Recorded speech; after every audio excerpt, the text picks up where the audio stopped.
On vient rencontrer l'ami Richard Letourneau. On est bien sûr au Saguenay, toujours à notre grand bonheur à Chicoutimi. Et ça se passe à la Charpenterie. Bonjour, Richard. Bonjour, Nicolas. Comment ça va? Ça va très bien et on sent déjà chez soi, bien protégé, entouré de bois. Les vraies affaires. Ça sent bon, hein? Ça sent bon, oui.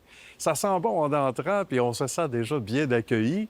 On dit qu'il y a bon nombre de métiers, à un moment donné, qui nous font bifurquer à gauche et à droite. On est comptable de formation. Oui, moi, je suis comptable agréé de formation. J'ai fait mon cours ici à Chicoutimi. OK. Je suis sorti en 80, donc ça fait quand même un certain temps. J'ai commencé d'un bureau de comptable, comme à peu près tous les comptables agréés commencent. J'ai été chercher mon expérience là. Puis, à tous les automnes, j'avais comme un genre d'appel qui me disait, bien, Richard, ça serait peut-être le temps que tu ailles voir du côté de tes clients, voir qu'est-ce que c'est la vie en entreprise. Ah bon? C'est comme ça qu'en 85, j'ai fait le grand saut. Je suis en allé pour un de nos clients en construction. J'étais là jusqu'en 92. En 94, ici, l'occasion d'acheter la charpenterie s'est présentée. Puis, je suis ici à la Charpenterie depuis 1994. C'est fantastique. Charpenterie qui a donc, la Charpenterie, une cinquantaine d'années. On a fêté le 50e. Évidemment, il y a des cycles. On va expliquer ce que l'on fait parce que tout ce qui passe par ce qu'on peut retrouver au sein d'une maison, que ce soit dans le résidentiel, dans le commercial, l'institutionnel, l'industriel, ça passe, entre autres, par ici. Il y a tout secret, là. Effectivement, là, tout ce qui se fait en bois au niveau résidentiel, multilogement, on peut y participer. Que ça soit, on a commencé au tout début dans les années 70 parce que l'entreprise a été dans les premières au Québec là, à avoir ce genre de produit-là. Bien, effectivement, on a commencé par les fermes de toit. Par la suite, on a rajouté les poutrelles de plancher. Moi, quand je suis arrivé ici en 94, il y avait peut-être une trentaine d'employés maximum. Je travaillais 6-7 mois par année. Puis, il y avait, les fermes de toit, puis on faisait peut-être 10 de notre volume d'un poutrelle à plancher.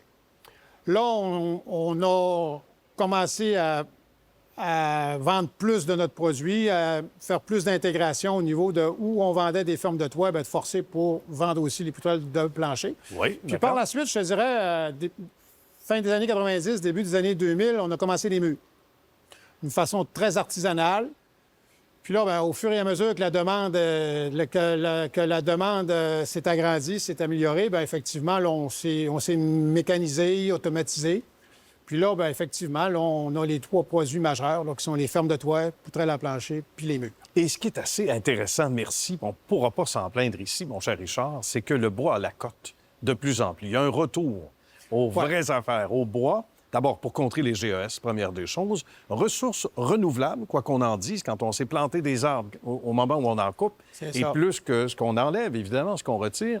Donc, il y a eu une pédagogie derrière ça. Oui, il y a une pédagogie. Puis en plus, le gouvernement provincial donne quand même l'exemple. Ils ont un devoir d'exemplarité pour effectivement là, amener tous les organismes, les ministères, là, à demander quand même des soumissions en bois, puis à s'assurer que s'il y a une possibilité que ça se fasse en bois, que ça se fasse en bois. Voilà. C'est une bonne chose parce que, comme vous le disiez, c'est une façon... avec le bois, on capte le carbone. Si on capte le carbone, il y a beaucoup moins de gaz à effet de serre. Donc, tout le monde est gagnant. On parle, entre autres, de crise de logement, etc. Au moment où on réalise ce reportage, il y a des solutions. Puis ici, on ne demande pas mieux, évidemment, que le train roule à longueur de journée. C'est quoi notre façon d'analyser ça un peu? Effectivement, c'est un point qui me tient à cœur parce que, vous le savez qu'on a une crise de logement actuellement. Au Québec, on est un endroit privilégié dans le monde, dans le sens que l'éducation, la santé, l'alimentation, ça va bien. Au niveau hébergement, je pense que chaque citoyen québécois se devrait d'avoir l'opportunité d'avoir un toit. Ouais. Puis présentement, tout le monde le sait, tout le monde en est conscient qu'il y a une problématique à ce niveau-là.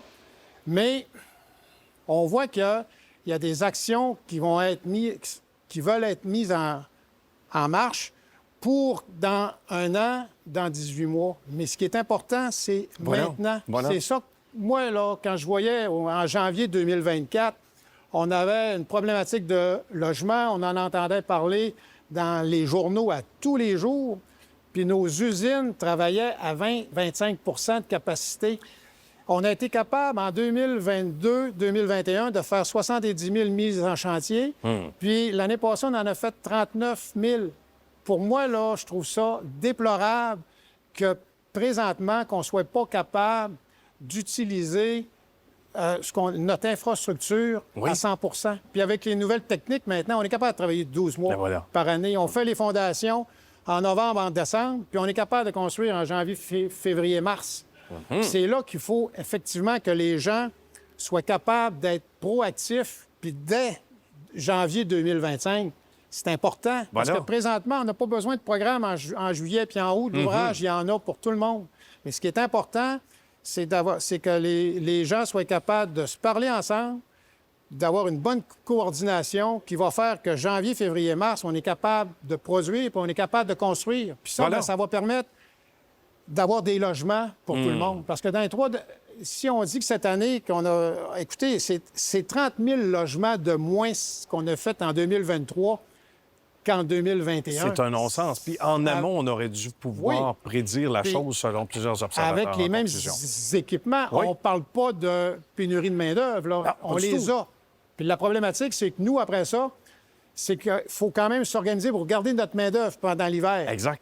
Quand ça travaille à 25 c'est plus difficile de retenir les gens. C'est pas évident. Bien, que le message passe. Ça a été clairement indiqué. Richard, merci beaucoup. De rien, c'est un grand bonheur. Belle carrière, que ça se poursuive longtemps. Chapeau à la belle équipe également. Vous êtes bien gentil. Merci. Richard.